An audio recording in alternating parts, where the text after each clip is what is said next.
출애굽기 38장. 그는 조각목으로 제단을 만들었습니다. 제단은 길이가 5규빗, 너비가 5규빗인 정사각형이고 높이는 3규빗이었습니다. 제단의 네 모서리에는 뿔을 하나씩 만들었습니다. 뿔은 제단에 붙어있게 만들었습니다. 그런 다음에 제단 전체를 놋으로 입혔습니다. 그는 놋으로 제단 위에서 쓸 모든 연장과 그릇, 곧 재를 담는 통과 삽과 대야와 고기 갈고리와 불타는 나무를 옮길 때 쓸 냄비를 만들었습니다. 그는 또 불타는 나무를 담을 큰 놋그물을 만들고 그 그물을 제단턱 아래 땅과 제단 꼭대기의 중간쯤에 두었습니다. 그는 놋고리를 만들어 제단을 옮기는 데에 쓸 채를 끼울 수 있게 하였는데 그 고리들을 그물의 네 모서리에 붙였습니다. 그는 조각목으로 제단을 옮기는 데에 쓸 채를 만들었습니다. 그리고 그것을 놋으로 입혔습니다. 그는 제단 양쪽의 고리에 채를 끼워 제단을 옮기는 데에 사용할 수 있게 했습니다. 그는 널빤지로 제단을 만들 때 속은 비게 했습니다. 그는 씻는 데 쓸 물동이와 그 받침을 놋으로 만들었습니다. 그는 회막 입구에서 봉사하는 여자들이 받친 놋거울로 그것들을 만들었습니다. 그는 회막의 뜰을 만들었습니다. 남쪽에는 고운 모시로 만든 길이가 100규빗인 휘장을 둘러서 울타리를 만들었습니다. 그쪽의 기둥 20개와 밑받침 20개는 놋으로 만들고 기둥의 갈고리와 고리는 은으로 만들었습니다.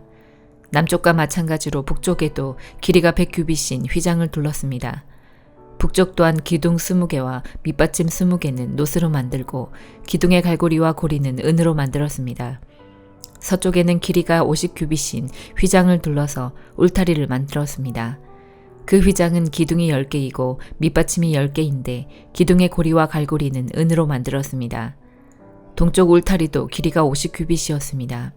한쪽 입구에는 길이가 15규빗인 휘장이 있었고 거기에는 기둥 3개와 밑받침 3개가 있었습니다. 다른 쪽에도 길이가 15규빗인 휘장이 있었습니다. 거기에도 기둥 3개와 밑받침 3개가 있었습니다. 뜰 둘레의 모든 휘장은 고운 모시로 만든 것이었습니다.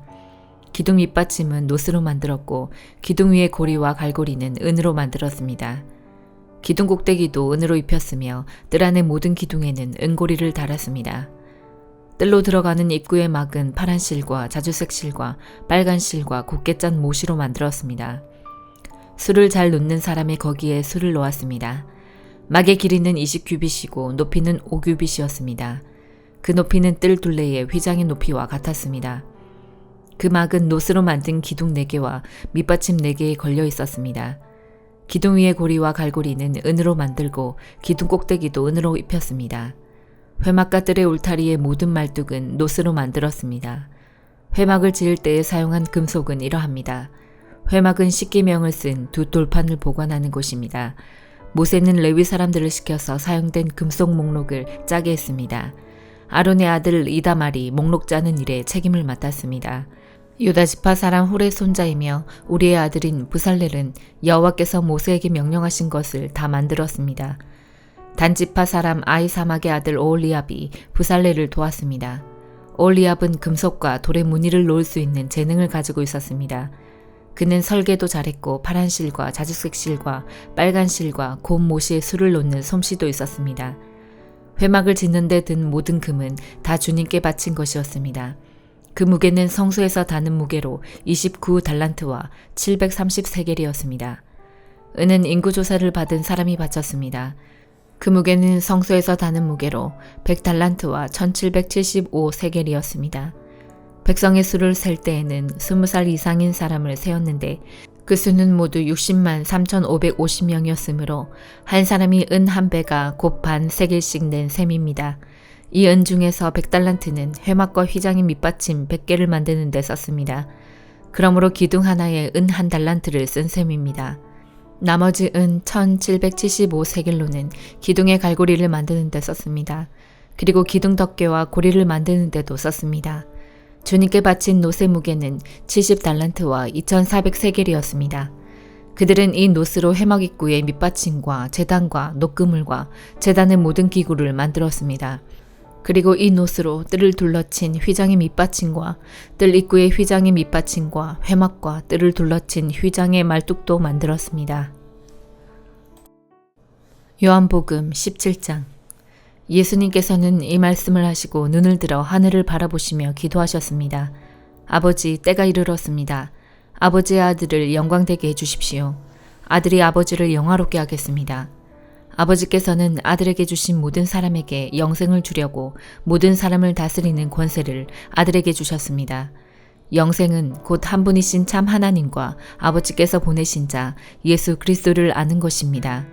저는 땅에서 아버지를 영광되게 하였고 아버지께서 제게 하라고 주신 일을 완전히 행하였습니다. 그러므로 아버지, 이제는 세상이 창조되기 전에 제가 아버지와 함께 가지고 있던 그 영광으로서 저를 영광되게 해주십시오. 저는 아버지께서 세상에서 택하여 제게 주신 사람들에게 아버지의 이름을 나타냈습니다. 그들은 아버지의 것이었는데 아버지께서 제게 주셨고 그들은 아버지의 말씀을 지켰습니다. 지금 그들은 제게 주신 모든 것이 다 아버지께로부터 온 것임을 알고 있습니다. 저는 아버지께서 제게 주신 말씀을 이 사람들에게 주었습니다. 그들은 그 말씀을 받았고 제가 아버지로부터 온 것을 진정으로 알았고 아버지께서 저를 보내신 것을 믿었습니다. 이제 저는 그들을 위하여 기도합니다. 세상 사람을 위해서가 아니라 아버지께서 제게 주신 자를 위해 기도합니다. 그것은 그들이 아버지의 것이기 때문입니다. 제 것은 다 아버지의 것이고 아버지의 것은 다 제 것입니다. 그리고 저는 그들로 말미암아 영광을 받았습니다. 저는 더 이상 세상에 있지 않겠지만 이 사람들은 계속 세상에 있습니다. 그리고 저는 아버지께로 갑니다. 거룩하신 아버지, 아버지께서 제게 주신 아버지의 이름으로 저들을 지켜주셔서 우리가 하나인 것 같이 그들도 하나가 되게 하여 주십시오. 제가 그들과 함께 있는 동안 저는 아버지께서 제게 주신 아버지의 이름으로 그들을 지켰습니다. 저는 그들을 보호하였습니다. 멸망의 자식을 빼놓고는 그들 중 한 사람도 잃지 않았습니다. 멸망의 자식을 잃은 것은 성경 말씀이 이루어지게 하기 위함이었습니다. 이제 저는 아버지께로 갑니다. 제가 세상에서 이것을 말하는 것은 저의 기쁨이 그 사람들 속에 충만히 있도록 하려는 것입니다. 제가 아버지의 말씀을 그들에게 주었습니다. 제가 세상에 속하지 않은 것처럼 그들도 세상에 속하지 않았으므로 세상은 그들을 미워하였습니다. 제가 구하는 것은 아버지께서 그들을 세상에서 데려가 달라는 것이 아니라 악으로부터 지켜주시라는 것입니다. 제가 세상에 속하지 않은 것처럼 그들도 세상에 속하지 않았습니다. 그들을 진리로 거룩하게 해주십시오. 아버지의 말씀은 진리입니다. 아버지께서 저를 세상에 보내신 것 같이 저도 그들을 세상에 보냈습니다. 그들을 위해 내 자신을 거룩하게 하는 것은 그들도 진리 안에서 거룩해지도록 하기 위해서입니다. 저는 이 사람들을 위해서만 기도하는 것이 아니라 이 사람들이 전하는 말을 듣고 저를 믿는 사람들을 위해서도 기도합니다. 아버지, 아버지께서 제 안에 계시고 제가 아버지 안에 있는 것 같이 믿는 사람들이 다 하나가 되게 하여 주시고 그들도 우리 안에 있게 하셔서 아버지께서 저를 보내셨다는 것을 세상이 믿게 하여 주십시오. 우리가 하나인 것 같이 그들도 하나가 되게 하기 위해 아버지께서 제게 주신 영광을 이 사람들에게 주었습니다. 제가 그들 안에 있고 아버지께서 제 안에 계십니다. 부디 그들로 온전히 하나가 되게 해주십시오. 그리하여 세상이 아버지께서 저를 보내신 것과 아버지께서 저를 사랑하신 것처럼 그들도 사랑하셨다는 것을 알게 해주십시오. 아버지, 제가 있는 곳에 아버지께서 제게 주신 이 사람들이 저와 함께 있게 하여 주시기를 원합니다. 아버지께서 세상이 창조되기 전에 저를 사랑하셔서 아버지께서 제게 주신 그 영광을 그들로 보게 해주십시오. 의로우신 아버지, 세상은 아버지를 알지 못하지만 저는 아버지를 알며 이 사람들도 아버지께서 저를 보내신 것을 압니다. 아버지께서 제게 보이신 사랑이 그들에게 있고 저도 그들 안에 있게 하기 위해 그 사람들에게 아버지의 이름을 알게 하였고 앞으로도 계속 알게 할 것입니다. 잠언 14장. 지혜로운 여인은 자기 집을 번영하게 하지만 미련한 여인은 자기 손으로 집을 망친다. 정직하게 행하는 사람은 여호와를 경외하지만 행위가 악한 사람은 그분을 멸시한다. 미련한 사람은 말 때문에 자기 등에 회초리를 맞으나 지혜로운 자의 입술은 자신을 보호한다. 소가 없으면 외양간이 깨끗하겠지만 소의 힘으로 얻는 것이 많다. 진실한 증인은 거짓말을 하지 않지만 거짓 증인은 거짓말을 밥 먹듯 내뱉는다. 거만한 자는 지혜를 찾아도 발견하지 못하나 명철한 사람은 쉽게 지식을 얻는다. 어리석은 자에게서 속히 떠나라. 그의 입술에서 무슨 배울 것이 있겠는가. 슬기로운 사람의 지혜는 그의 길을 밝혀주지만 어리석은 자의 미련은 속이는 것뿐이다.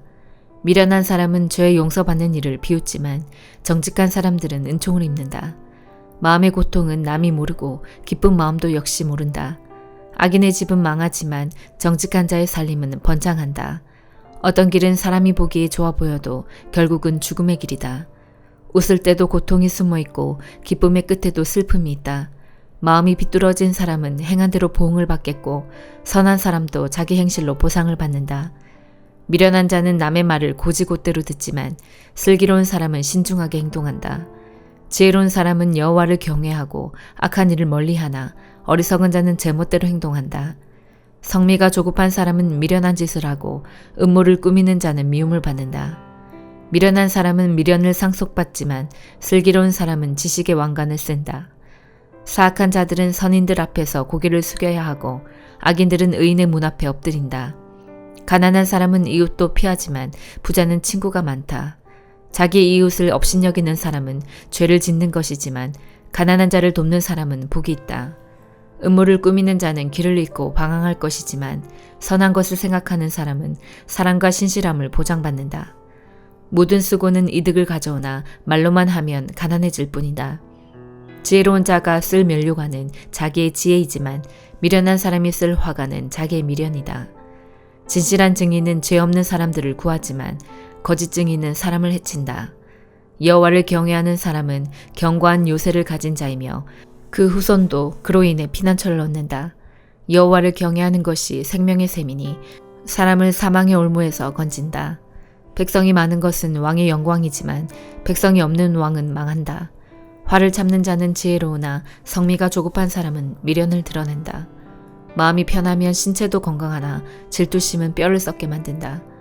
가난한 사람을 학대하는 자는 저들을 만드신 주를 멸시하는 것이며 궁핍한 자에게 베푸는 자는 하나님을 경외하는 것이다. 재앙이 오면 악인은 망하지만 의인은 죽을 자리에서도 피난처를 얻는다. 지혜는 슬기로운 사람의 마음에는 간직되지만 심지어 어리석은 사람 중에서도 알려진다. 의로운 사람들은 자기 나라를 번창하게 하지만 죄는 백성을 부끄럽게 만든다. 왕은 지혜로운 신하를 기뻐하나 해를 끼치는 신하에게는 진노를 바란다. 빌립보서 1장. 예수 그리스도의 종인 바울과 디모데는 그리스도를 믿는 빌립보에 사는 모든 성도들과 지도자들과 집사들에게 편지를 씁니다. 우리 아버지 하나님과 주 예수 그리스도의 은혜와 평화가 함께하기를 빕니다. 나는 여러분을 생각할 때마다 하나님께 감사를 드립니다. 또한 늘 기쁨으로 여러분 모두를 위해 기도하고 있습니다. 여러분은 제가 복음을 전할 때 늘 도움을 베풀어 주었습니다. 그것은 여러분이 복음을 들은 그날부터 오늘 이 순간까지도 그러합니다. 하나님께서는 여러분 안에서 선한 일을 시작하셨습니다. 그분은 끊임없이 일하고 계시므로 예수 그리스도께서 오시는 마지막 그날에 그 모든 선한 일을 확실히 완성하실 것입니다. 여러분을 이처럼 생각하는 것은 당연합니다. 여러분은 제 마음속에 늘 살아 있습니다. 내가 감옥에 있을 때나 복음을 지키고 진리의 말씀을 전파하는 그 모든 시간에 여러분은 하나님의 은혜 안에서 나와 함께 있어 주었습니다. 내가 여러분을 얼마나 보고 싶어 하는지는 그 누구보다도 하나님께서 잘 알고 계실 것입니다.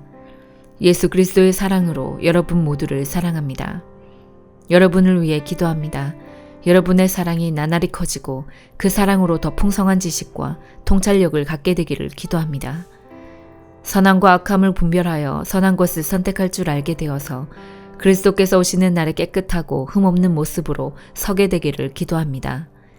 또한 예수 그리스도께서 인정하시는 의의 열매로 하나님께 영광과 찬송을 올려드릴 수 있기를 기도합니다.